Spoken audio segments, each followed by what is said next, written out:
Hello, this is Bono, the singer with U2. I've just been arguing with Allan Handelman. We've been fighting. He's pinned me to the floor, and stay tuned and find out what happened. That little drop from Bono of U2 came from the interview you're about to hear. A drop, by the way, is when a artist talks about a radio station, say, hey, you're listening to the so-and-so show. That's what a drop is. And what we do every once in a while is we go back into the archives. Denny Somack, the great musicologist, suggested, Alan, you need to go back into the archives, some of these rare interviews that haven't been heard in 20-plus years, and run them. So every once in a while we do this. And today we're going back to 1983. The War album just hit the streets, and U2 was huge. And they did their first tour, which is very short. Then they came back and did the second tour in this country, and I believe it started in Chapel Hill. I was there. I was granted an interview with the entire band. Kind of blew me away, kind of the early days of my career. And this is the way it went. It is a pleasure to talk to you.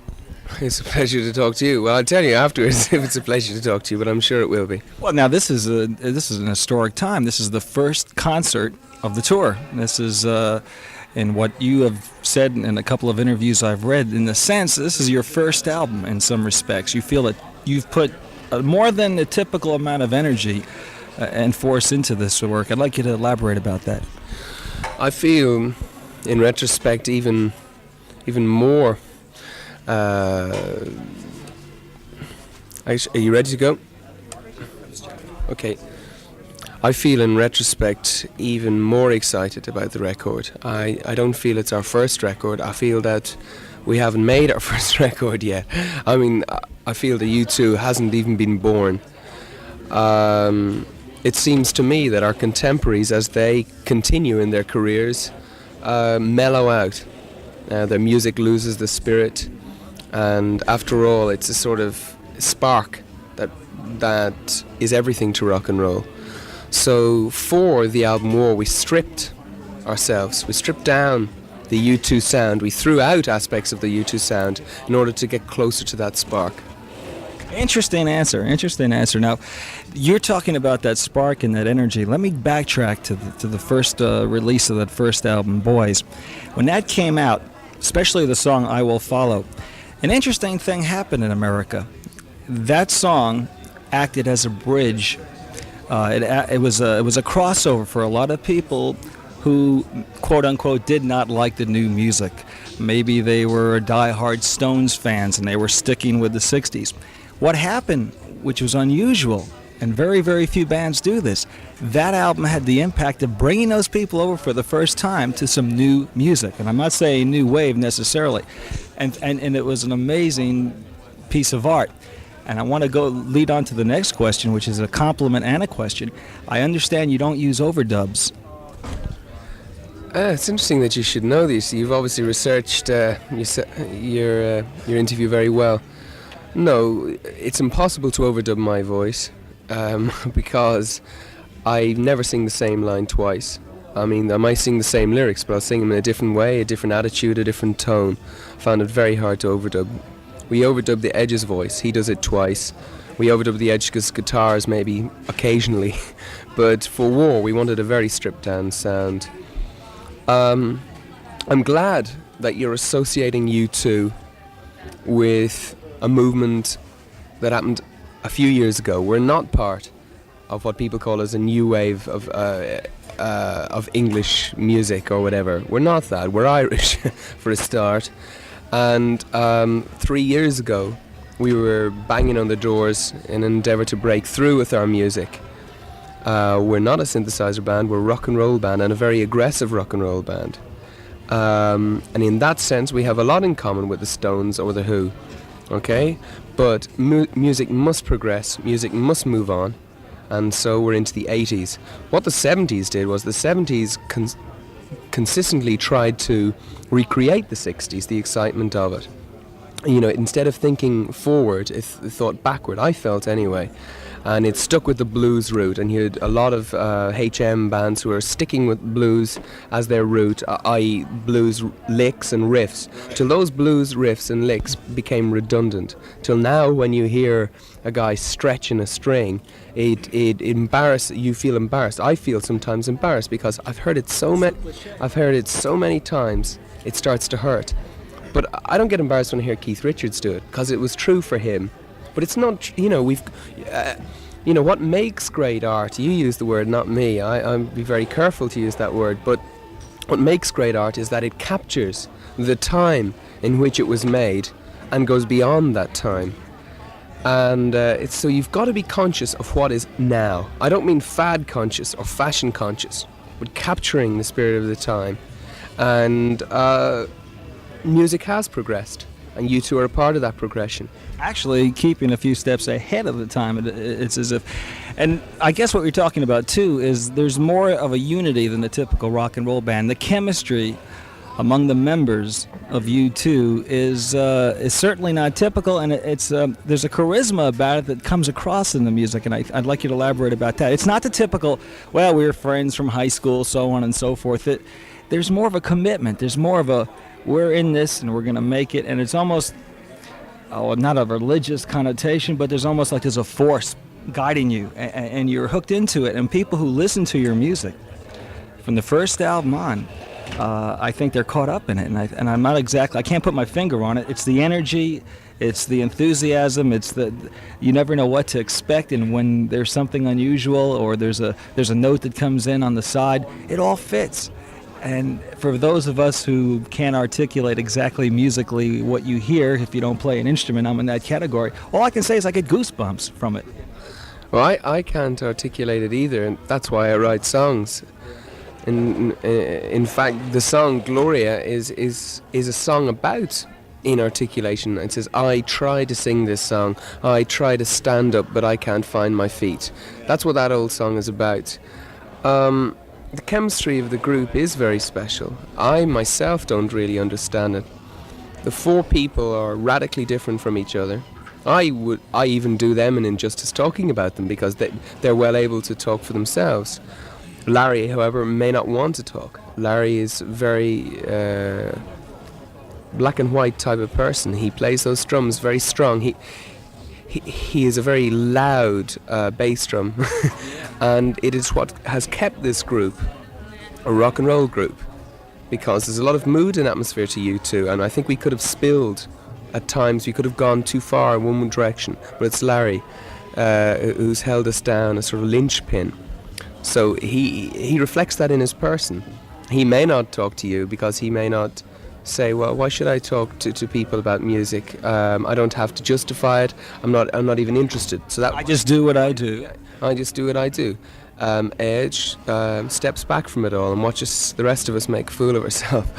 He's a gentleman. I mean, it's funny to say that, but the guitar is the most aggressive aspect of his personality. The rest of him is very calm. He's a very high IQ. He's bright. Adam is, we call him Sparky sometimes, because he is that effervescent, if you like, and he is more into rock and roll and the trimmings of it than the three of us. To be frank about it, he will go out and we won't see him for a few days. We'll find him at the next gig, and that's okay.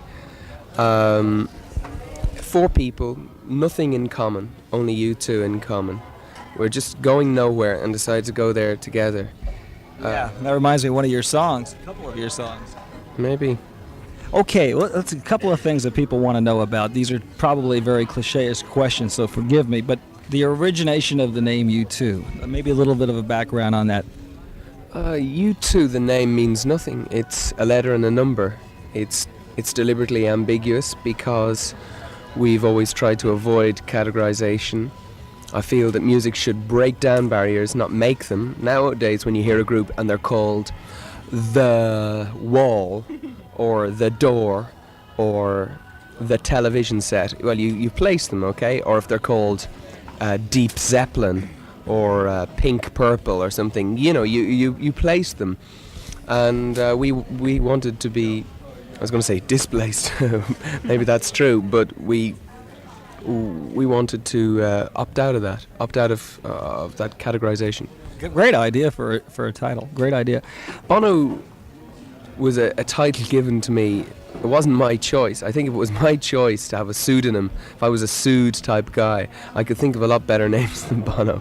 However, it was thrown at me and on me by some friends of mine in Dublin. Actually, they're in a group called the Virgin Prunes, sort of avant-garde performance art group. We were born out of a scene which we used to call Lipton Village. It was like when we were 15 and 16, there was a gang of about 12, 13, 14 people who wanted to opt out of like what was happening. The tradition in my city at the time in Dublin was, drinking every night, drinking Thursday, Friday, drinking, it was just a rut, and getting a job and then getting a girlfriend pregnant, and we just wanted to avoid that. So we had our own scene. In hindsight, I see that it was probably quite elitist, and I disliked that aspect of it, but names were a part of it, and I used to call Dave, the guitar player, The Edge. It seemed to sum him up a lot better than David, and I think it expresses something about people. No plan, no. Okay. Now I want to dissect a little bit some of my favorites. It's hard to pick my favorite song from the War album, but as we play this, I'd like you to give a little bit of an insight to the story. We can speculate, but Sunday, Bloody Sunday. I'd like to hear your feelings on that song, exactly what motivated it, and we can proceed on from there. But it's obvious the intelligence and how aware you are. You represent a generation, for the most part, that really can't relate to war. They've read about it. We've read about it in school. We see it on television. But no one really can identify with the tragic times and the explosive times we're all living in. And I think you put it into the album, and probably, again, the bridge to getting a lot of apathetic people to think. And I commend you for that. But would you give me a little insight to that song? I'd just like to say first that, when we titled the album War, we were talking about war on many different levels, not just a political or national level. It's not really that. I'm talking about struggle in everybody's life, on the factory floor, in love, whatever, it's not so po-faced. We've a laugh as people. If you spend any time with us on the bus, you'd realise we don't take ourselves too seriously. Sunday, Bloody Sunday, though, is a very serious song. A song I ran away from. Indeed, I was frightened of writing for a long time. There's a peculiar ambivalence in Ireland to the men of violence, whatever side they're on. On one hand, we condemn them, but, when after a period of months, after they've blown up another building, things start to subside, and we start saying, well, they're really freedom fighters, and it's, yoo-hoo, the IRA, they're not too bad. And I'm trying to say, no, violence can never be excusable. There's no excuse. And I think people like Gandhi and Martin Luther King, they understood how to bring about real revolution. So Sunday Bloody Sunday is a song of disgust. It's not a rebel song, as some people have thought it is, which is quite ironic. I tried to get to the heart of the struggle, supposed religious struggle, Protestants and Catholics, and in the end of the song I contrasted it with Easter Sunday, which I think is most pointed. And as if they just took one look at what they supposedly believe and looked further than it, then they'd realise the contradictions of what they're doing. It also talks about the immunity that we have now about violence. We watch programs on television with, cars smashing into cars, bodies smashing into bodies. It's just a laugh. It's just a canned TV program.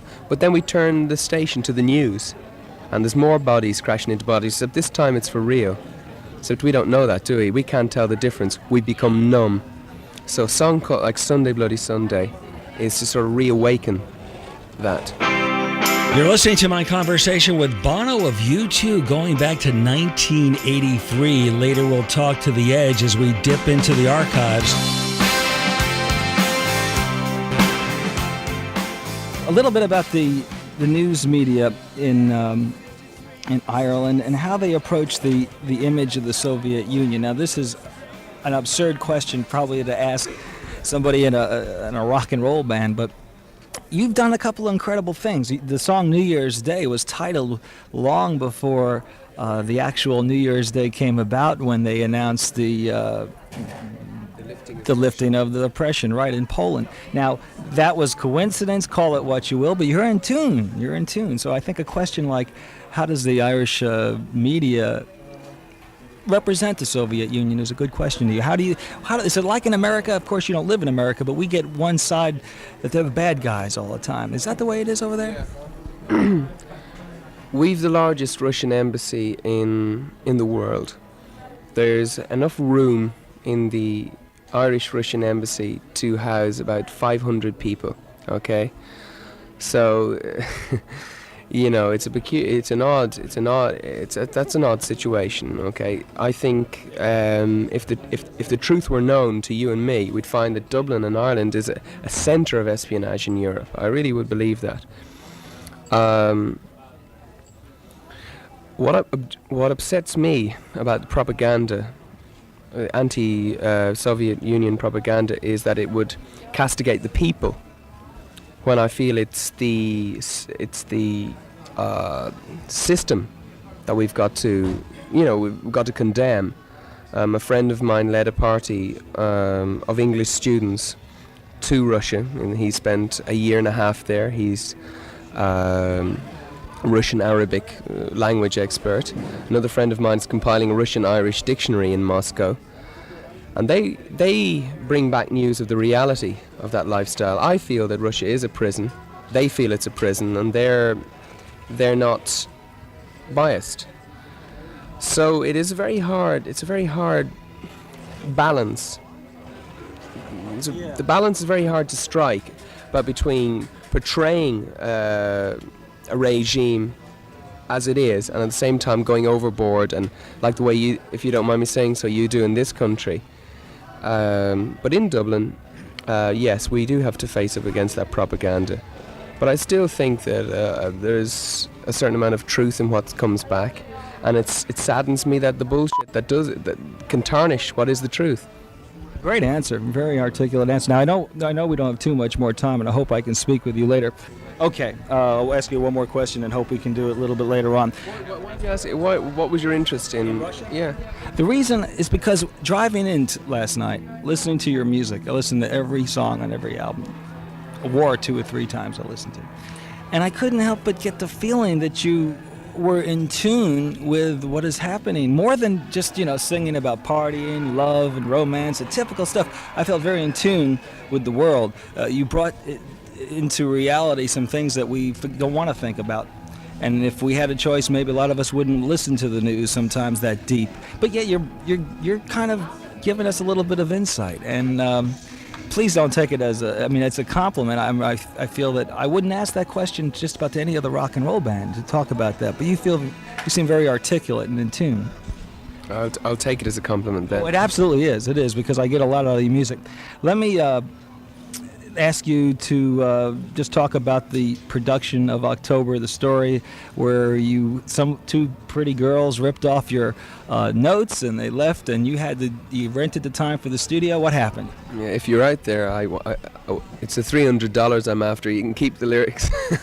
That happened a year and a half ago. It's funny how you rely on pieces of paper sometimes. I felt that was a turn of fate that stopped me relying on my wit, if you like, to communicate the way I feel. And I went into the studio to make October, and I discovered a lot of things about myself I didn't even know were there, on microphone, as I sang, as I reached sort of inside myself to express what was going on. And I found some very frightening things. It was an event that was a nightmare, but that in hindsight I'm thankful for. So if you're out there, whoever stole those lyrics, it was in a briefcase. I was in this dressing room, and they flashed their pretty blue eyes at me, and I must have blinked, because they went out the door then with my case. But it doesn't matter. Well, Bono, it was a pleasure talking to you. I have a lot more I'd love to talk to you about, but it's been great. Can't wait to hear you. Thank you very much. This is the Allan Handelman Show. Compelling talk radio.